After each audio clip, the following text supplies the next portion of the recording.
Bonjour mga kapamilya, support today vlog ay share ko sa inyo ang araw na ito dahil special parating na pala ngayon ng ating bebe. So ngayon ho pinagluluto ko siya kasi may request siya. Ipapakita ko sa inyo kung ano ang request niya. Ako ay nagpiprito ng isda. Kung sa atin ho ay parang tilapia. Dito ho sa Paris ay ito ay dorad na tinatawag. Sobrang malasa ho niyan at sobrang sarap. Galing laki. Nabili ko siya ng 5 euro ho. So, Diyos ko, 300 pesos na ho yan sa peso. Ano ho?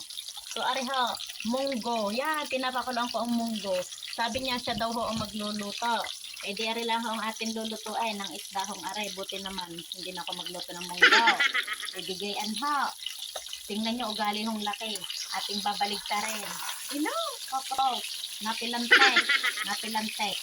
Isaglit ho. So, dahil ho takot tayo sa pilantik ng isda, baka tayo matilabsikan, gagamit tayo ng proteksyon para hindi masira ang mukha natin. Yes. Dundi ba po? Oh no, mababalik. Masisi. Ay! Ho! Ho! Halang bira! Ho! Ho!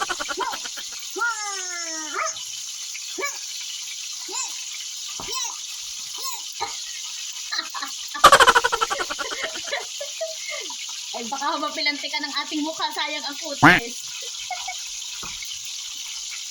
Hindi pa naman ako tinitighawat dahil hindi rin mapipilantikan.